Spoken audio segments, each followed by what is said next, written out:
Cette semaine, encore une fois, l'IA évolue. Elle nous montre des facultés inédites et inarrêtables. Nous avons d'abord Google DeepMind qui publie un système qui fait de la recherche scientifique tout seul. Pas qui résume des articles scientifiques, mais qui fait de la vraie recherche. Cette IA a généré une hypothèse sur une molécule anticancéreuse. L'hypothèse a été ensuite testée en laboratoire et elle était correcte. Tout ça publié dans Nature. Ensuite, toujours la même semaine, un modèle d'IA a lu le génome humain en moins de 2 jours sur un seul GPU. Puis, un robot humanoïde a exécuté des ordres vocaux en temps réel, sans aucune action préprogrammée. Et Alibaba qui a sorti un modèle qui travaille tout seul pendant des heures sans intervention humaine. Sans parler des autres progrès fous en IA que l'on va voir aujourd'hui ensemble.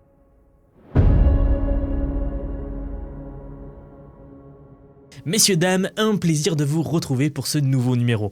Et si vous pensez encore que l'IA c'est ChatGPT qui écrit des emails à votre place, cette vidéo va beaucoup vous éclairer. Alors, on commence les news de cette semaine avec une percée de chez Google DeepMind, le laboratoire IA de Google, parce que c'est un système multi-agent qui est conçu pour faire de la recherche scientifique. Et quand je dis recherche, je ne parle pas de résumer des papiers ou de répondre à une question de biologie.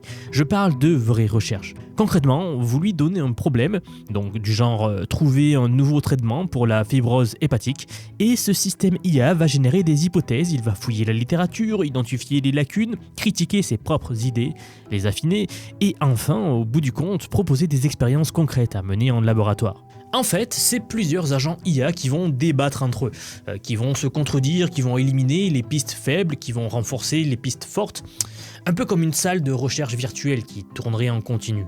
Le plus fou, c'est que ça marche vraiment.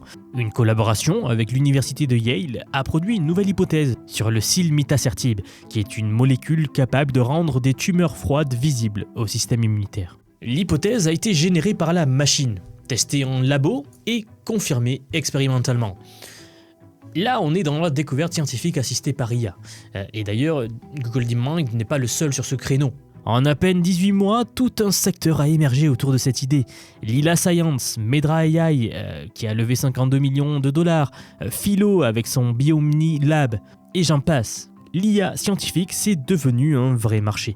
Et ce papier-là dans Nature, c'est clairement DeepMind, Google, qui va planter son drapeau en premier pour marquer le territoire. Si vous prenez du recul, ce que ça veut dire, c'est qu'on entre dans une ère où l'IA va accélérer la découverte de médicaments de manière massive. Des molécules qu'on aurait mis 10 ans à identifier, ces systèmes-là les trouvent en quelques heures. À ce rythme-là, les percées vont s'enchaîner beaucoup plus vite que tout ce qu'on a connu jusqu'ici. Ça pose une question que très peu de gens prennent au sérieux aujourd'hui. On est peut-être la première génération dont l'espérance de vie va augmenter non pas de quelques mois par décennie, mais de plusieurs années d'un coup. Oui, c'est un débat que l'on va avoir de plus en plus. Alors maintenant, pour qu'un système comme celui-là fonctionne, il faut derrière des modèles capables de planifier sur la durée. Pas juste de répondre à des questions et de passer à autre chose comme c'est le cas de ChatGPT aujourd'hui. Mais vraiment de planifier, vérifier, itérer, recommencer. Des systèmes qui vont tourner en continu.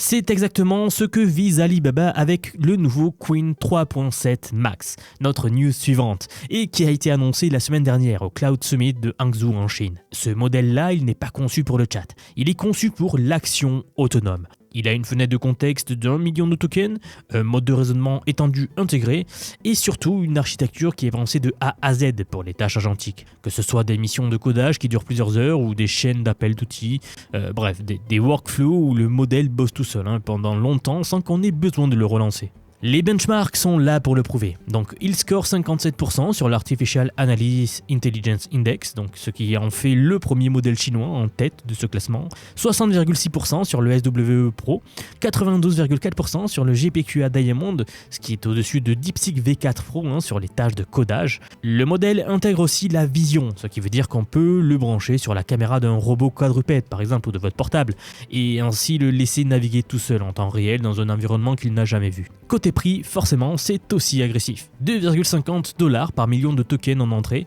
7,50$ en sortie, avec un rabais de 90% sur le cash, ce qui, pour les workflows, les systèmes très longs, est assez redoutable. Donc, ce nouveau modèle-là, il est propriétaire. pas open source. Mais bon, Alibaba a une habitude, c'est que la version plus finit généralement en open source. On a donc un système qui résonne comme des chercheurs, des modèles qui bossent en autonomie pendant des heures. La question logique qui suit, c'est jusqu'à où est-ce qu'on peut pousser cette capacité de compréhension autonome ? La réponse, cette semaine, elle vient d'un endroit auquel personne ne s'attendait, l'ADN. Hugging Face vient de publier Carbon, une famille de modèles IA fondation pour la génomique. Et le principe est à la fois très simple et complètement vertigineux. Vous savez, l'ADN, c'est un langage. 4 lettres, A, C, G et T. Il se trouve que l'on peut entraîner un modèle de langage IA à en comprendre la grammaire, exactement comme on entraîne ChatGPT à comprendre l'anglais. Carbon a été entraîné sur 1000 milliards de tokens de séquences ADN, avec les mêmes techniques que les grands modèles de langage actuels. Sauf que, au lieu de prédire le mot suivant dans une phrase, ils vont prédire la base suivante dans un génome. Le résultat, c'est un modèle qui est capable de compléter des séquences génétiques et de même prédire la structure 3D d'une protéine. Il est disponible en 3 tailles, 500 millions de paramètres, 3 milliards de paramètres et 8 milliards de paramètres. Le plus petit fait 1 gigaoctet seulement et le plus gros en fait 16. Vous pouvez les faire tourner sur un seul GPU, une seule carte graphique. D'ailleurs, la vitesse revendiquée est assez folle, 275 fois plus rapide que la version moyenne d'Evo 2, qui était le modèle de référence pour ce genre de tâches dans ce domaine. C'est assez rapide pour traiter le génome humain complet en moins de 2 jours, sur une seule carte graphique. Rendez-vous compte de la dinguerie. Qui avant prenait des supercalculateurs, vous pouvez maintenant le faire sur une carte graphique grâce à l'IA. Donc, comprenez bien que ce que Carbon change vraiment, c'est l'accessibilité. Là, on parle de modélisation ADN pour des équipes qui n'ont pas de cluster de calcul à disposition, et peut-être des plus petites équipes, mais qui sont tout aussi talentueuses, qui n'avaient juste pas les ressources d'accès, pas les ressources pour avoir accès aux calculs nécessaires pour faire ce genre de tâches. Donc le tout est en open source, licence Apache 2.0, donc l'IA ne se contente plus de comprendre le langage humain, vous le voyez. Elle commence à lire le code source du vivant même. Il y a 2 ans, j'aurais trouvé cette phrase ridicule. Aujourd'hui, c'est un fait technique documenté. Maintenant, on passe du microscopique au macroscopique. Parce que oui, cette semaine, l'IA ne s'est pas contentée de comprendre des structures existantes, elle commence aussi à en créer. PanoWorld, c'est un nouveau modèle génératif qui est capable de produire des visites virtuelles complètes de maisons en 3D. Une visite entière, cohérente, pièce après pièce. Donc, vous lui donnez un plan d'étage et un style de référence, et il va vous générer un ensemble de vues panoramiques connectées pour chaque pièce de la maison. Vous passez du salon à la cuisine et les meubles restent les mêmes. Les matériaux ne changent pas, la lumière reste cohérente. Et ça, c'est important, si vous suivez un petit peu le domaine, ce qui se faisait actuellement, c'était un vrai problème. Vous pouvez également changer le style en un clic, passer du luxe français par exemple au minimaliste contemporain. Bref, le système régénère tout en préservant la qualité spatiale et c'est un gros deal. Là où c'est intéressant techniquement, c'est que les générateurs d'images classiques peuvent tout à fait produire des panoramas corrects, mais dès que l'on change de point de vue, tout se reconfigure. Les meubles bougent, les matériaux changent, la disposition n'est plus la même, etc. Eh bien, PanoWorld résout ce problème-là. À chaque nouveau point de vue généré, le système met à jour cette mémoire, au lieu de reconstruire la scène depuis zéro.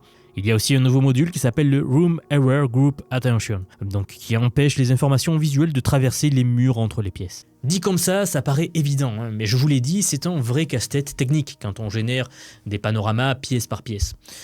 Les auteurs de cet outil nous annoncent une publication prochaine. Et forcément, pour l'architecture, l'immobilier, le design intérieur, les implications sont assez évidentes. Ok, donc ça c'était les derniers progrès en IA de modélisation 3D, mais si on peut générer des environnements cohérents comme ça, à la volée, on peut aussi théoriquement y mettre des personnages dedans qui agissent de manière autonome. Bon, c'est exactement le sujet suivant de la semaine, le Reactive GWM, qui est un nouveau modèle d'IA, un modèle monde de jeux vidéo où les personnages non joueurs, les PNJ, ont enfin une stratégie propre. Aujourd'hui, dans les modèles de monde existants, le PNJ c'est un élément du décor, donc un ensemble de pixels qui bougent sans faire plus. Reactive GWM change ça en séparant les actions du joueur de celles du PNJ. Donc le joueur appuie sur des touches et le PNJ lui va recevoir une consigne, donc attaquer, défendre, contrôler, des choses comme ça. 2 canaux complètement distincts qui sont fusionnés au moment de la génération vidéo. Tout ce que vous voyez à l'écran a été généré par le modèle. Il n'y a aucun jeu programmé derrière. C'est juste un modèle de diffusion IA qui simule un combat de type Street Fighter en temps réel, avec des PNJ qui réagissent selon la stratégie qu'on leur a assignée. Le code est déjà dispo sur GitHub et ça tourne sur des GPU milieu de gamme à haut de gamme. Donc on est encore loin du moteur de jeu complet, évidemment, mais la direction est vraiment fascinante. Il fallait donc que je vous le présente. On commence à voir émerger des mondes simulés où les entités ont un comportement émergent pas scripté. Ça ressemble de moins en moins à du jeu vidéo et de plus en plus à de la vraie simulation. Donc on a des environnements cohérents, des personnages autonomes, mais il manque une dernière pièce du puzzle, les humains virtuels. C'est notre nouveauté suivante, Long-Cat Video Avatar 1.5. Vient d'être publié cette semaine par Meituan. Le principe est assez simple. Alors vous prenez une photo de quelqu'un, vous ajoutez un fichier audio et le modèle vous génère une vidéo de cette personne prononçant exactement cet audio avec des mouvements de lèvres naturels, des expressions faciales cohérentes et un corps qui reste stable sur toute la durée. Cette version 1.5 va remplacer l'ancien encodeur audio par le nouveau Whisper Large, ce qui améliore énormément la synchronisation labiale. First time I went with a film, an Australian film that was in the marketplace. So I got in to see The Ice Storm. What did you learn from your first love? Rejection doesn't have to be so painful. Le modèle gère les vidéos longues sans dégradation, donc il fonctionne sur des styles variés, que ce soit de l'animé, des personnages réalistes ou des animations. Et il supporte même les conversations multi-personnages où chaque voix est attribuée au bon personnage. Meituan, à la base, c'est un géant chinois de la livraison de repas, comme Uber Eats par exemple, qui se retrouve aujourd'hui à développer des avatars vidéo de qualité commerciale. Pour être honnête avec vous, c'est une sacrée reconversion.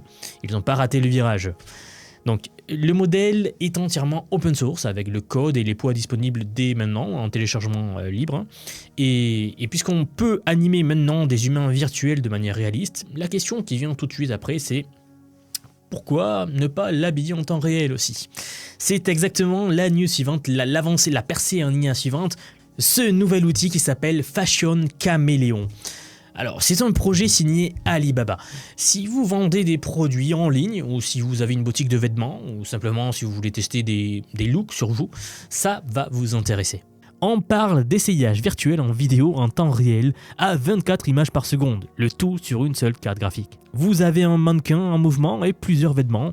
Le système va alors habiller le personnage avec chaque pièce à différents moments de la vidéo, sans aucune rupture de mouvement et sans incohérence visuelle. Alors techniquement, ça repose sur un mécanisme de repropagation du cache KV, ce qui permet de changer les vêtements en cours de génération sans avoir à recalculer toute la scène. Les auteurs annoncent 30 à 180 fois plus rapide que les méthodes existantes. Et pour le commerce en ligne, surtout le live stream e-commerce, qui est un secteur absolument massif en Asie, vous avez forcément vu passer ça, eh bien ça, c'est un outil qui a des applications immédiates. Donc, si on récapitule ce qu'on a eu côté IA pur, on a une IA qui fait de la recherche scientifique, un modèle qui bosse en autonomie pendant des heures, un système qui lit le génome, un autre qui crée des mondes 3D cohérents, et des PNJ qui ont leur propre stratégie, des avatars IA qui parlent, et enfin des mannequins qu'on habille en direct. Mais il manque un dernier étage à tout ça, et c'est forcément, vous en doutez, le corps physique des IA. C'est là qu'on arrive à notre dernière nouveauté de la semaine chez Unitree Robotics, qui vient de publier une démo de son fameux robot humanoïde géant que tout le monde connaît maintenant, qu'il est maintenant possible de contrôler par commande vocale en temps réel. Dans la vidéo, on voit une femme qui donne des instructions orales au robot. Donc il lui dit de sauter, de faire la planche, de pivoter, faire des squats, danser, etc. Le robot exécute tout ça en continu, sans aucune coupure et en une seule prise. Les mouvements sont générés en direct par l'IA, ils ne sont pas préenregistrés. D'ailleurs, Unitree le prouve d'une manière assez élégante, les pas légèrement en retard et les transitions un peu imparfaites qu'on observe dans cette vidéo-là, c'est justement la preuve que tout est calculé sur le moment. Si c'était du playback, ce serait beaucoup plus fluide. On a déjà vu des exemples à foison sur des robots déjà préprogrammés. Ce qui est intéressant aussi, c'est le contexte business derrière cette démo. Unitree a déposé son introduction en bourse à Shanghai en mars, et l'examen est prévu pour très bientôt. La valorisation cible est d'ailleurs de 6,2 milliards de dollars. Il faut savoir que leur chiffre d'affaires a explosé. Il est de 1,71 milliard de yuan en 2025. C'est une hausse de 335% sur un an. Les robots humanoïdes représentent désormais plus de la moitié de leurs revenus, alors qu'en 2023 c'était moins de 2%. Autant dire qu'ils ont bien pris le virage en cours. Ils ont déjà livré 5500 robots humanoïdes en 2025 dans le monde, ce qui les place au premier rang mondial. Et Morgan Stanley prévoit même 28 000 unités de ce robot-là vendues rien qu'en Chine en 2026. Je vous dis ça car le marché de la robotique humanoïde, C'est plus du tout une promesse, ça arrive. Alors, bon, maintenant prenons un peu de recul et regardons le tableau complet de cette semaine-là. D'un côté, nous avons l'IA qui raisonne comme un chercheur, elle fait de la recherche, elle planifie comme un développeur. D'un autre, elle construit des mondes, elle anime des personnages avec leur propre stratégie. Elle donne un visage et une voix à une simple photo, elle habille un mannequin en temps réel et elle pilote un corps physique sur commande vocale. Tout ça, ce sont des nouveautés d'une seule semaine. Le passage de l'outil passif à l'agent autonome, il ne se fait pas secteur par secteur, il se fait partout en même temps. Ceux qui comprennent cette dynamique aujourd'hui ont un avantage considérable sur ceux qui la regardent passer. Messieurs, dames, si vous voulez comprendre comment ces technologies fonctionnent, comment les utiliser concrètement dans votre métier, et surtout ne pas être la personne qui découvre tout ça dans 2 ans quand il sera trop tard pour se positionner, alors j'ai quelque chose pour vous. J'aimerais vous dire que depuis quelques mois déjà, j'ai construit un programme d'apprentissage unique. Je vous apprends l'IA sur tous ses aspects. C'est un parcours que j'ai créé et pensé pour vous transmettre tout ce que je sais. Alors non seulement sur les modèles d'IA comme ChatGPT, Gemini de Google, Grok de Elon Musk, Claude, etc. Je vous montre en fait et surtout la manière de les intégrer concrètement dans votre vie, dans votre travail, dans vos projets. Et ce que vous soyez salarié, indépendant, entrepreneur ou même à la retraite. Car oui, nous avons beaucoup de retraités dans la communauté et ils utilisent l'IA au quotidien. J'ai récemment sorti la plus grosse mise à jour à ce jour de la formation. Ça fait un petit moment que j'en parlais, mais ça y est, elle est là, elle est en ligne. C'est un module entièrement dédié à l'automatisation par IA, donc en utilisant N8N. Autrement dit, la création d'agents IA, donc des espèces de salariés virtuels qui vont travailler pour vous et tout faire pour vous. En somme, vous faire gagner des heures et des heures et des heures. Vous êtes déjà plus de 6 à 7 000 à avoir rejoint ce programme, donc merci pour tout ce soutien. Et enfin, sachez qu'il n'y a pas besoin d'être développeur, pas besoin d'avoir un profil technique. Je vous prends par la main et pas à pas, avec des leçons vidéo claires, des cas concrets pratiques, on voit tout ce qui touche à l'IA. Dernier point, mais pas des moindres bien sûr, si vous nous rejoignez aujourd'hui, vous aurez accès à toutes les évolutions du futur. Sans surcoût, accès illimité à vie à tout ce que je veux vous apprendre. Donc aujourd'hui, c'est un paiement unique, ce n'est pas un paiement mensuel, c'est juste un paiement unique et vous aurez accès à vie à toutes les mises à jour que je vais faire en permanence et que je fais en ce moment même d'ailleurs. Donc si cela vous intéresse, vous avez les liens en dessous de la vidéo, donc soit en description, soit en commentaire épinglé pour nous rejoindre. Dans tous les cas, moi, je serai très heureux de vous accueillir dans le programme Vision IA. Si vous êtes encore là, merci d'avoir regardé cette vidéo jusqu'au bout et je vous dis à très vite pour la prochaine vidéo. À bientôt.